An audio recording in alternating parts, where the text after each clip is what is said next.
Hello बच्चों, तो आज इस पर्टिकुलर वीडियो में हम बात करने वाले हैं कि कंप्लीट फिजिकल केमिस्ट्री के फॉर्मूला की। पूरा 11th एंड 12th बोथ हमने इसमें कवर किया है। चैप्टर वाइज सारे फॉर्मूले हैं, तो आप इसको अच्छे से याद कर लीजिए। और इसके बाद क्या करना है, इसके बाद हम करेंगे ऑर्गेनिक केमिस्ट्री और इनऑर्गेनिक केमिस्ट्री, दोनों को ऐसे ही कंप्लीट वन शॉट में रिवाइज करा दूंगी। तो आपको क्या करना है कि चैनल को सब्सक्राइब करके रखिए, जिससे आपको ऑर्गेनिक और इनऑर्गेनिक के लेक्चर के नोटिफिकेशन मिल सके। ठीक है, स्टार्ट करते हैं। यहाँ पे पहले मोल कॉन्सेप्ट है 11th का first chapter, average atomic mass. Average atomic mass क्या होता है कि A1 percentage atomic mass of isotopes.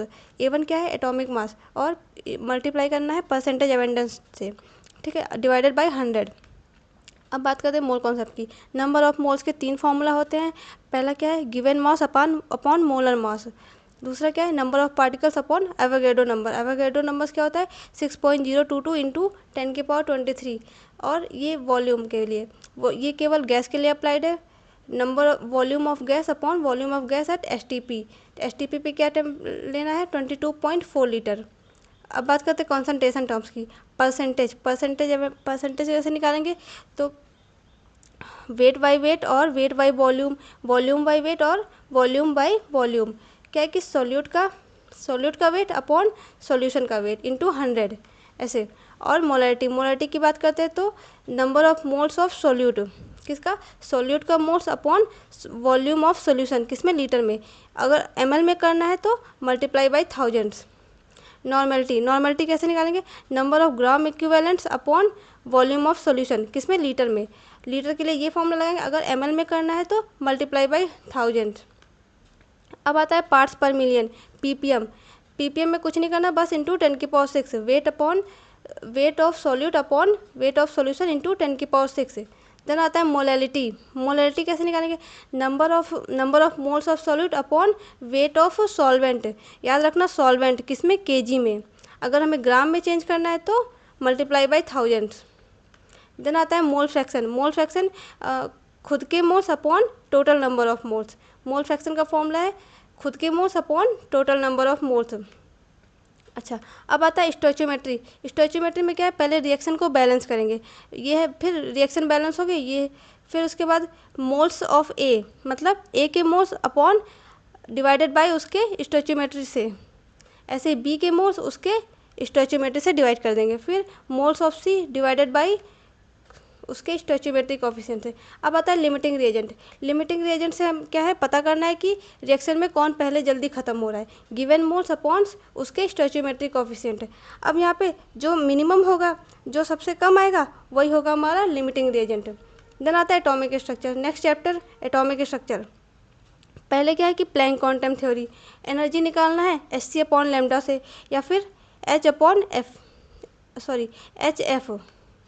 एक डायरेक्ट फॉर्मूला ये भी एनर्जी निकालने का, इलेक्ट्रॉन वोल्ट में 12,400/λ, किसमें, एंगस्ट्रॉम में। एनर्जी निकल के आएगी इलेक्ट्रॉन वोल्ट में। और ये एक रिलेशन है इलेक्ट्रॉन वोल्ट का जूल में, 1 electron volt is equals to 1.6 into 10⁻⁻19 joule. अच्छा, अब बात करते हैं फोटो इलेक्ट्रिक इफेक्ट की। फोटो इलेक्ट्रिक इफेक्ट में जो एनर्जी हम दे रहे हैं फोटोन को, वो 2 पार्ट में डिवाइड होगी, एक तो वर्क फंक्शन, दूसरा मैक्सिमम काइनेटिक एनर्जी। अब एनर्जी को क्या लिख सकते हैं, HF, और वर्क फंक्शन को HF0। F0 क्या है, threshold frequency plus kinetic energy. अब लैम्डा के टर्म्स में लिखना है तो hc/λ is equal to hc/λ0। λ0 क्या हो जाएगा, threshold wavelength plus kinetic energy. De Broglie hypothesis, इसमें सिर्फ एक ही फॉर्मूला है, lambda is equal to h/mv। mv क्या है, मोमेंटम को हम अगर काइनेटिक एनर्जी के टर्म्स में लिखेंगे तो lambda is equal to h/2m के रूट में। देन आता है बोहर्स एटॉमिक मॉडल में क्या था कि ऑर्बिटल एंगुलर मोमेंटम कैसे निकालते हैं, तो ये रहा फॉर्मूला ऑर्बिटल एंगुलर मोमेंटम निकालने का, mvr is equal to nh/2π। अब इन्होंने दिया था रेडियस का फॉर्मूला क्या है, 0.53 इंटू n² एंगस्ट्रॉम। वेलोसिटी का फॉर्मूला क्या है, 2.18 इंटू 10⁸ इंटू z/n मीटर पर सेकेंड। एनर्जी का क्या है कि माइनस में -13.6 इंटू z²/n²। ये प्रोपोर्शनलिटी याद रखना बहुत इंपॉर्टेंट है। ओके, नेक्स्ट अब ये रेशियो है टोटल एनर्जी, पोटेंशियल एनर्जी और काइनेटिक एनर्जी के साथ में। टोटल एनर्जी क्या हो जाएगी -1, potential energy -2 and kinetic energy +1। अच्छा, अब हाइड्रोजन स्पेक्ट्रम। हाइड्रोजन स्पेक्ट्रम में क्या है कि वेवलेंथ कैसे निकालते हैं। वेवलेंथ निकालने के लिए फॉर्मूला है 1/λ RH/z²। आर एच क्या है, रेडबर्ग कांस्टेंट। 1/n² - 1/n2², मतलब जहाँ से इलेक्ट्रॉन्स जंप कर रहे हैं n2 से n1 में। आर एच का फॉर्म, रेडबर्ग का ये कांस्टेंट का नंबर याद रखना है 1.1 × 10⁻⁷। अब स्पेक्ट्रल लाइंस, इलेक्ट्रॉन जहाँ से वापस आ रहे हैं n2 से n1, 2 बार n2 हो गया, n2 से n1 में, तो स्पेक्ट्रल लाइंस क्या होगी n2 - n1 then multiply n2 - n1 +1 divided by 2। Okay, Heisenberg uncertainty principle क्या था कि position into momentum greater than और इक्वल टू h/4 पाई। अब मोमेंटम को हम क्या लिख सकते हैं, m डेल्टा v भी लिख सकते हैं। अब ये quantum number, quantum model, total notes निकालना। इसमें टोटल नोट्स कैसे निकालेंगे, n-1। n क्या है, principal quantum number. Angular nodes कैसे निकालेंगे, l। Radial nodes n-l-1। Okay, अब एंगुलर मोमेंटम। एंगुलर मोमेंटम क्या है, ये देखो ऑर्बिटल्स का एंगुलर मोमेंटम निकालने के लिए फॉर्मूला है l +1 h/2 पाई। h बार लिखो चाहे h/2 पाई, वैसे ये रेयर है, बहुत कम आता है, लेकिन देख लो एक बार। स्पिन का क्या है कि √s +1 h/2 पाई। ओके, एटॉमिक स्ट्रक्चर खत्म हो गया। अब आता है थर्मोडाइनमिक्स पे। थर्मोडाइनमिक्स प्रोसेस देखिए, ये कौन से है, delta P isochoric. Delta isothermal में क्या है, डेल्टा टी कांस्टेंट रहेगा, टी। आइसोकोरिक में क्या है, वॉल्यूम कांस्टेंट रहेगा। आइसोबारिक में प्रेशर कांस्टेंट रहेगा एंड एडियाबैटिक में डेल्टा क्यू कांस्टेंट रहेगा। ठीक है, फर्स्ट लॉ ऑफ थर्मोडाइनमिक्स क्या है, delta U is equal to Q plus W, heat plus work. अब देखो यहाँ पे सिस्टम पे अगर हीट दे रहे हैं, सिस्टम को हीट मिल रही है तो पॉजिटिव, और सिस्टम से हीट जा रही है तो नेगेटिव साइन लेंगे। अगर सिस्टम पे वर्क हो रहा है, सिस्टम पे मतलब work done on the system, तो पॉजिटिव। अगर work done by the system, system को काम करना पड़ रहा है, तो नेगेटिव। यहाँ पे नेगेटिव होगा, मिस्टेक हो गया, मतलब प्रिंटिंग मिस्टेक। हीट कैपेसिटी देखते हैं। अगर नॉर्मल हीट कैपेसिटी है, कुछ भी नहीं है, तो Q/ΔT। और मोलर हीट कैपेसिटी Q/N∆T, मतलब नंबर ऑफ मोल्स के टर्म से। Specific heat capacity Q/M∆T। अब यहाँ पे देखते हैं QP, मतलब कि हीट एट कांस्टेंट प्रेशर पे डेल्टा H, मतलब चेंज इन इंथैल्पी। इसका फॉर्मूला क्या हो जाएगा, चेंज इन इंथैल्पी का NCP∆T। और वहीं पे अगर वॉल्यूम कांस्टेंट है तो हीट एट कांस्टेंट वॉल्यूम में delta U is equal to NCV∆T। अच्छा, तो अब यहाँ पे एक मेयर्स फॉर्मूला है Cp - Cv is equal to R। ये किसके लिए, 1 मोल के लिए। अगर n मोल्स के लिए देखेंगे तो Cp - Cv is equal to NR। अब यही इनके रेशियो में एक पॉइजन्स रेशियो है, गामा को बोलेंगे Cp/Cv। ये एक टेबल है, बहुत इंपॉर्टेंट है। Cv और Cp और गामा की वैल्यू है। अगर मोनोटॉमिक है प्रोसेस, मोनोटॉमिक है तो Cv की वैल्यू क्या है, 3R/2 और Cp 5R/2। गामा क्या हो जाएगा, Cp/Cv, दोनों को डिवाइड कर दो तो 5/3। डाई या फिर ट्राई एटॉमिक लीनियर क्या हो जाएगा, Cv 5R/2 और Cp 7R/2। गामा क्या हो जाएगा, दोनों को डिवाइड कर दो 7/5। बहुत इंपॉर्टेंट है टेबल, याद रखना। ट्राई एटॉमिक क्या है, non linear. Try atomic non linear में Cv क्या है, 3R, Cp 4R। तो गामा डिवाइड कर दो दोनों को, तो क्या हो जाएगा, 4/3। अच्छा, अब नेक्स्ट देखते हैं कि वर्क डन भी बहुत इंपॉर्टेंट है। आइसोबैरिक के लिए क्या वर्क डन है, W इक्वल टू -P∆V, और डेल्टा V क्या है, V2 - V1।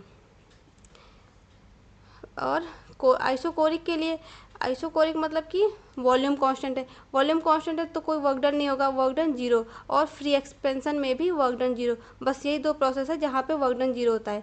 आइसोथर्मल की बात करें तो आइसोथर्मल में रिवर्सिबल का वर्क डन हो जाएगा -2.303 N। यहाँ पे N भी लिख लेना, NRT log V2/V1। और इसी को हम लॉग के टर्म्स में नहीं, प्रेशर के टर्म्स में लिखेंगे तो -2.303 nRT log P1/P2। अच्छा, अब ये याद रखना कि कोई भी वर्क अगर गैस एक्सपेंड कर रही है, क्या हो रही है, गैस एक्सपेंड कर रही है तो वर्क डन निगेटिव ही होगा, फाइनल वॉल्यूम इनिशियल से ज़्यादा होगा। अगर गैस कंप्रेस कर रही है, कंप्रेशन हो रहा है, तो वर्क डन पॉजिटिव होगा और इनिशियल वॉल्यूम ज़्यादा होगा, फाइनल वॉल्यूम कम होगा। अब यहीं पे आइसोथर्मल में ही इरिवर्सिबल का वर्क डन क्या होगा, इरिवर्सिबल मतलब कि एक्सटर्नल प्रेशर कांस्टेंट है, तो इरिवर्सिबल का वर्क है -P external V2 - V1।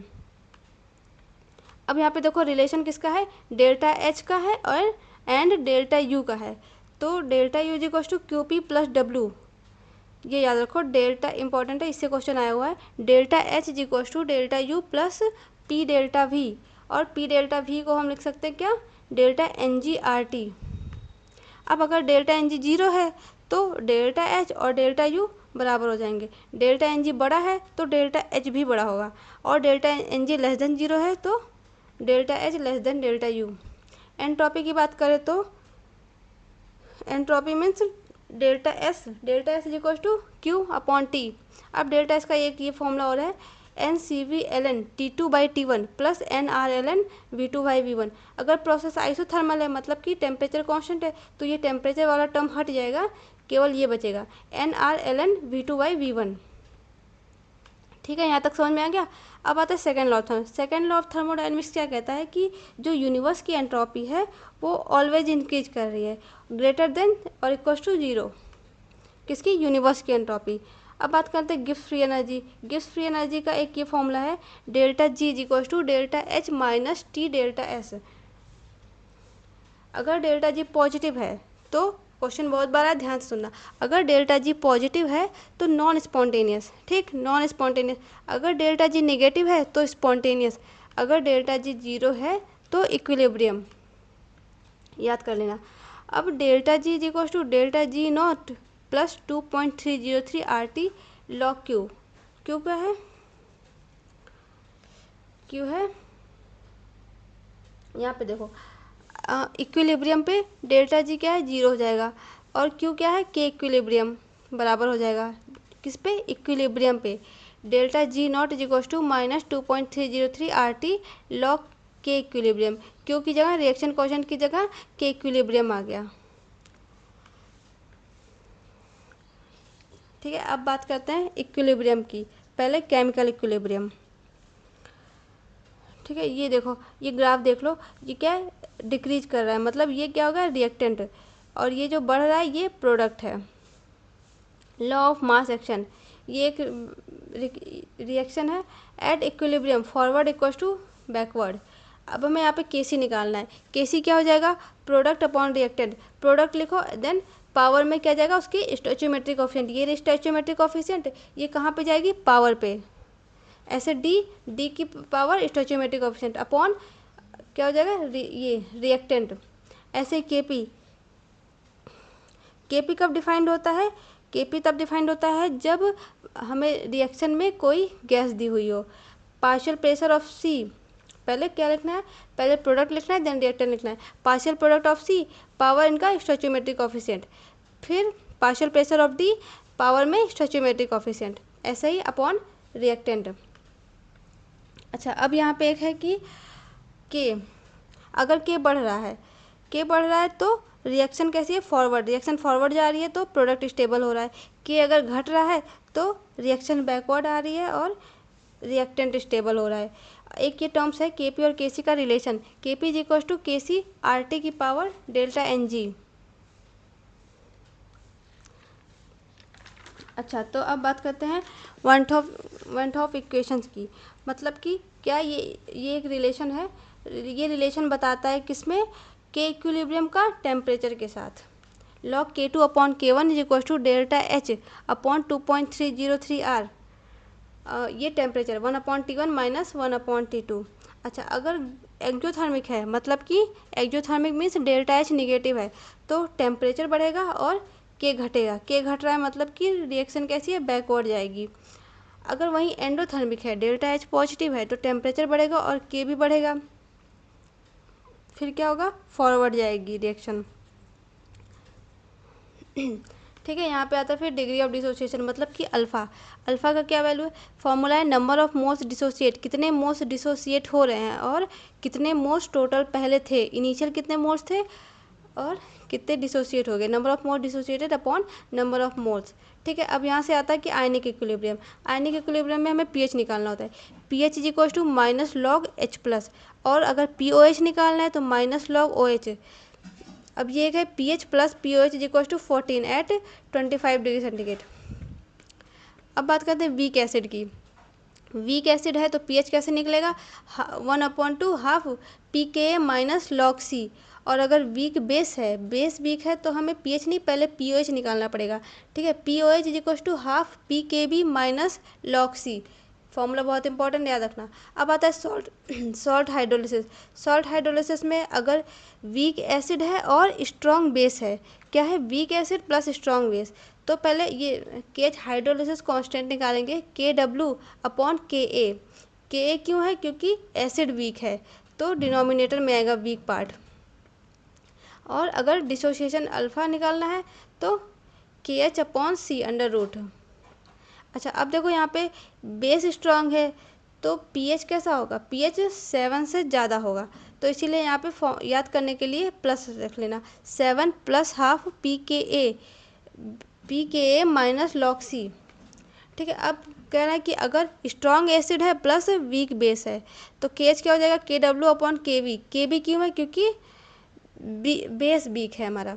Alpha is equal to K H upon C under root. अब यहाँ पे देखो एसिड स्ट्रांग है, एसिड स्ट्रांग है तो मतलब पीएच 7 से नीचे आएगा, 7 से नीचे आएगा तो हमें माइनस करना पड़ेगा, 7 minus half P K B minus log सी। अच्छा, अब यहाँ पे क्या है कि दोनों बेस वीक हैं, कौन सा, एसिड भी वीक है और बेस भी वीक है, तो अब हमें ऐसे नहीं देख के नहीं पता चल सकता कि मतलब कि सॉल्यूशन एसिडिक है या बेसिक है, तो यहाँ पे के और के वी के वैल्यू पे डिपेंड करेगा। केच निकालने के लिए के डब्ल्यू अपॉन के और के वी दोनों लेना पड़ेगा। अब पीएच देखो 7 plus half P K minus P K B. अब आ जाओ बफर सॉल्यूशन देखते हैं। बफर सॉल्यूशन में एक तो होगा एसिडिक बफर, एक होगा बेसिक बफर। एसिडिक बफर का क्या फॉर्मूला है, pH is equal to P K plus log salt upon acid. Salt किसका, एनायन का सॉल्ट है, एसिडिक है तो एनायन का सॉल्ट, और बेसिक है तो कैटायन का सॉल्ट। क्या हो जाएगा बेसिक बफर में, P O H is equal to P K B plus log salt upon base, salt किसका, कैटायन का। ओके, नेक्स्ट चैप्टर है सॉल्यूशन। सॉल्यूशन में पहले है हेनरी लॉ। हेनरी लॉ का फॉर्मूला क्या है, P is equal to K H into chi B क्या है, मोल फ्रैक्शन। अब एक ये बहुत इंपॉर्टेंट रिलेशन है के एच, जो हेनरीज कांस्टेंट है, इन्वर्सली प्रोपोर्शनल टू सॉल्युबिलिटी, मतलब कि के एच बढ़ेगा तो सॉल्युबिलिटी घटेगा। किसकी solubility, solubility of gas in liquid decrease होगा। अब राउल्ट्स लॉ की बात करते हैं। राउल्ट्स लॉ में क्या है, टोटल प्रेशर जो है P A plus P B, अगर दोनों वॉलेटाइल हैं तो हम लेंगे P naught A X A plus P naught B X B. अब इसी का इस फॉर्म में भी लिख सकते हैं, क्वेश्चन आता है इससे। अगर वेपर फेस की बात करें तो Y is equal to P A upon P T और Y B is equal to P B upon P T. Total P A को क्या लिखेंगे, P A naught X A, और पी टोटल को क्या लिखेंगे, P naught A X A plus P naught B X B. ठीक है, अब आता है कॉलिगेटिव प्रॉपर्टी। कॉलिगेटिव प्रॉपर्टी में क्या है, relative lowering in vapour pressure, P A minus P A naught upon P A naught is equal to chi. Chi क्या है, मोल फ्रैक्शन है, मोल फ्रैक्शन के बराबर होता है ये कुछ नहीं है, N V upon N A. अब elevation in boiling point, delta T V is equal to I, I क्या है, van't Hoff factor, K B into M. K B क्या है, के बी को ऐसे याद रखना एक कांस्टेंट है, ये फॉर्मूला एक बार देख लेना, वैसे आता तो नहीं है। Depression in freezing point, delta T F is equal to I K F into M, K F का भी ये फॉर्मूला है, के एफ कॉन्स्टेंट का। ऑस्मोटिक प्रेशर क्या है, pi is equal to I C R T. अब बात कर लेते हैं कुछ वेंट ऑफ फैक्टर की। अच्छा, तो वेंट ऑफ फैक्टर मतलब, हाँ देख लो, नॉन इलेक्ट्रोलाइट्स का, नॉन इलेक्ट्रोलाइट्स जो कि टूटता नहीं है, डिसोसिएट नहीं होता है, तो उसका आई इज इक्वल टू 1 होता है। पॉइंट ऑफ फैक्टर का फॉर्मूला क्या है, नॉर्मल मोलर मास अपॉन एब नॉर्मल मोलर मास, मतलब कि ऑब्जर्व्ड अपॉन कैलकुलेटेड। और एक फॉर्मूला ये भी है, कितने total number of moles dissociation after dissociation या फिर association upon total number of moles before, पहले कितना डिसोसिएशन एसोसिएशन के पहले कितने मोल्स थे। अब आता है डिसोसिएशन मतलब टूट रहा है, तो I is equal to 1 plus N minus 1 alpha, alpha क्या है, डिसोसिएशन कांस्टेंट है। अब अगर एसोसिएशन हो रहा है तो I is equal to 1 plus 1 upon N minus 1 alpha, alpha यहाँ पे भी डिसोसिएशन कांस्टेंट है। और एन क्या बताएगा, एन मतलब जैसे कि अगर डाइमर बन रहा है तो 2 हो जाएगा, ट्राइमर बन रहा है तो एन की वैल्यू 3 हो जाएगी, ऐसे ही। अच्छा, अब ये भी खत्म हो गया। नेक्स्ट चैप्टर है हमारा इलेक्ट्रोकेमिस्ट्री। इलेक्ट्रोकेमिस्ट्री में क्या पढ़ते हैं हम, बताओ क्या पढ़ते हैं, गैल्वेनिक सेल पढ़ते हैं, उसी को डेनियल सेल भी पढ़ते हैं, ठीक है। अब यहाँ पे देखो एनोड है, एनोड पे क्या है, निगेटिव, एनोड कैसा निगेटिव, कैथोड पॉजिटिव, एनोड पे क्या होगा, ऑक्सीडेशन होगा और कैथोड पे रिडक्शन हो जाएगा। ई सेल निकालने के लिए कैथोड का E naught cell plus anode का E naught cell, delta G निकालने के लिए minus N F E naught cell. अब एक फॉर्मूला ये भी है, यहाँ से आता है क्वेश्चन, डेल्टा जी नॉट निकालने के लिए minus 2.303 R T log K equilibrium, ठीक है। एक आता है नर्स इक्वेशन, नर्स इक्वेशन में ये रिएक्शन दी होगी, हमें निकालना है E cell, E cell is equal to क्या हो जाएगा, E naught cell minus 0.0591 upon N, N क्या है कि कितने इलेक्ट्रॉन ट्रांसफर हो रहे हैं, लॉग क्यू रिएक्शन क्वेश्चन है क्यू। अब इक्विलिब्रियम पे क्या हो जाएगा, ई सेल 0 एंड जो क्यू है वो के इक्विलिब्रियम के बराबर हो जाएगा। तो यहाँ पे ई सेल 0 हो गया तो सिर्फ हमें ई नॉट सेल बचा है, E naught cell is equal to 0.059 upon N log K equilibrium. अब आता है फैराडेज लॉ, फैराडेज लॉ से हम क्या निकालते हैं कि कितना वेट डिपॉजिट हो रहा है। वेट, फर्स्ट लॉ क्या है कि weight is directly proportional to Q. अब यहाँ पे एक कांस्टेंट आएगा जेड क्यू, तो वेट जो है वेट डिपॉजिटेड हो जाएगा ई अपॉन 96500 इंटू आई टी। अच्छा, और सेकेंड लॉ क्या कह रहा है कि जो वेट का रेशियो है, देखो W1 अपॉन W2, जो वेट का रेशियो है और इक्विवेलेंट का रेशियो है, इक्विवेलेंट वेट का रेशियो है वो सेम रहेगा। बस इतना ही है फैराडे लॉ। अच्छा, अब आता है कि सेल के कैरेक्टरिस्टिक, रेजिस्टेंस कैसे निकालेंगे, फॉर्मूला क्या है, R equals to rho L upon A, ये तो फिजिक्स में ही पढ़ते हो आप, ओम्स, ठीक है। रेसिस्टिविटी रो का अपोजिट, रो, हाँ आर का मतलब रेसिस्टिविटी क्या है, rho is equal to R A upon L, ohm centimetre इसकी यूनिट हो जाएगी। अब आता है कंडक्टेंस, कंडक्टेंस में से G, G is equal to 1 upon R, ohm inverse. अब ऐसे ही conductivity, conductivity denoted by K, K is equal to 1 upon rho, unit क्या हो जाएगा, साइमन सेंटीमीटर इनवर्स। अब कंडक्टिविटी का एक फॉर्मूला ये भी है, K is equal to ji into L upon A, L upon ए क्या है, एल अपॉन ए पूरे को बोलेंगे सेल कांस्टेंट है, K is equal to 1 upon R, हाँ ये नहीं, ये कुछ भी नहीं है, यहाँ पे देखो अब मोलर कंडक्टिविटी, मोलर कंडक्टिविटी क्या है कि K into thousands upon M, M siemens centimetre infinite dilution पे। और वहीं इक्विवेलेंट कंडक्टिविटी क्या है, K into thousands upon N, N मतलब नॉर्मेलिटी। अब इक्विवेलेंट कंडक्टिविटी का एक ये भी फॉर्मूला है कि equivalent conductivity, sorry equivalent conductance into N factor is equal to molar conductance. बस ये कुछ भी नहीं है। नेक्स्ट, अब देखो यहाँ पे कुछ वेरिएशन है मोलर कंडक्टिविटी का, ये ग्राफ देख लो। ग्राफ में क्या है कि अगर स्ट्रॉन्ग इलेक्ट्रोलाइट हो चाहे वीक इलेक्ट्रोलाइट हो, डाइल्यूशन करने पर मोलर कंडक्टिविटी इंक्रीज हो रही है। ग्राफ का यही मतलब हो रहा है कि अगर हम डाइल्यूशन बढ़ा रहे हैं तो कंडक्टिविटी इंक्रीज हो रही है, ठीक है। ये देखो, ये जो स्ट्रेट लाइन है ये स्ट्रॉन्ग इलेक्ट्रोलाइट है और ये जो थोड़ा सा कर्व है ये वीक इलेक्ट्रोलाइट का है। अब यहाँ पे lambda M is equal to lambda M infinite dilution minus A under root C, A क्या है, कांस्टेंट है, ये है इनफाइनाइट डाइल्यूशन पे, ये तो ऐसे ही है। अच्छा, अब ये एक फॉर्मूला है निकालने का, यहाँ पे थोड़ा सा मिस्टेक हो गया है, लैम्डा एम इनफाइनाइट डाइल्यूशन पे ये BaSO4 है, ठीक है, वीक नहीं है, BaSO4 है, यहाँ पे Ba है और Cl माइनस है, प्लस 2 Cl माइनस। यहाँ पे भी कुछ मिस्टेक है, लैम्डा एम नॉट CH3COH लिखा था। यहाँ पे सही कर लेना, मेरे पास पेन नहीं है अभी। CH3COH is equal to delta M naught CH3COONA हो जाएगा, प्लस क्या करना है, डेल्टा एम नॉट HCl, यहाँ पे HCl होगा, देन सारा गलत है तो माइनस लगाएंगे, फिर NaCl, delta M not NaCl को माइनस कर देंगे, तभी हमारा आ जाएगा CH3COH। अब कोलराउच लॉ क्या कहता है कि कोलराउच लॉ कहता है कि अगर आपको मोलर कंडक्टिविटी चाहिए, क्या चाहिए, मोलर कंडक्टिविटी चाहिए इनफाइनाइट डाइल्यूशन पर, किसी भी सॉल्ट की हमें इनफाइनाइट डाइल्यूशन पे मोलर कंडक्टिविटी चाहिए, तो उसको बराबर होगा इंडिविजुअल आयंस के, वो अपने इंडिविजुअल आयंस के बराबर होगा। ठीक है, अब अल्फ़ा क्या फॉर्मूला है, अल्फ़ा निकालने के लिए molar conductivity upon molar conductivity at infinite dilution, ऐसे ही के निकालने के लिए alpha square upon 1 minus alpha. Then बात करते हैं नेक्स्ट चैप्टर केमिकल काइनेटिक्स की। केमिकल काइनेटिक्स में क्या है, ये एक रिएक्शन दी होगी, हमें रेट निकालना होगा। एवरेज रेट क्या होगा कि concentration, change in concentration upon time divided by stoichiometric coefficient. ऐसे ही बी का भी, इसका भी change in concentration upon time divided by stoichiometric coefficient. अगर हम रिएक्टेंट की ले रहे हैं तो हमें माइनस लगाना पड़ेगा और प्रोडक्ट में प्लस लगाना पड़ेगा। ये क्या है, रेट ऑफ डिसअपियरेंस है और ये रेट ऑफ अपीयरेंस है। अच्छा, अब बात करते हैं रेट लॉ की। ये एक एक्सपेरिमेंटल है, ऐसे डायरेक्ट नहीं निकाल सकते हैं ऑर्डर।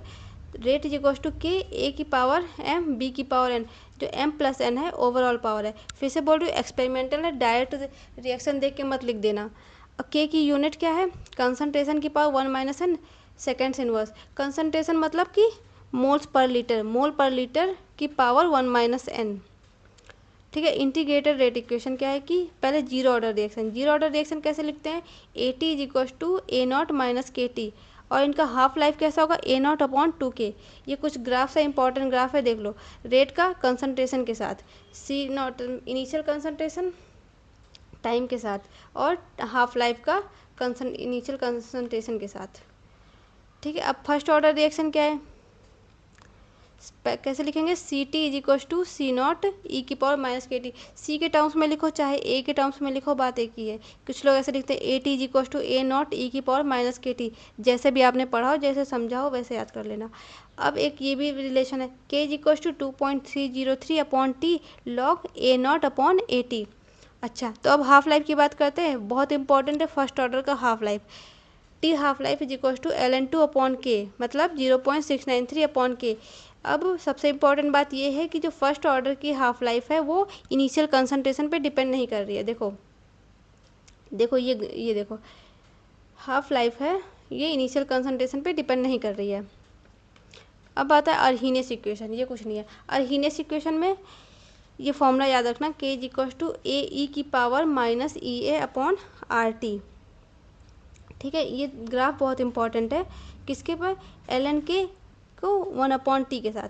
ln के क्या है, ये देखो, ये स्लोप है, स्लोप क्या हो जाएगा, minus E A upon R, और वाई इंटरसेप्ट जो हो जाएगा वो ln ए, और यहीं पे लॉग के टर्म्स में लिख रहे हैं, लॉग के वर्सेस 1 अपॉन टी। स्लोप क्या हो जाएगा, minus E A upon 2.303 R, और Y intercept Y is equal to log A. अब ये एक रिलेशनशिप है, रिलेशन है कि लॉग नहीं, के को टेम्परेचर के टर्म्स में log K2 upon K1 is equal to E A upon 2.303 R, 1 upon T1 minus 1 upon T2।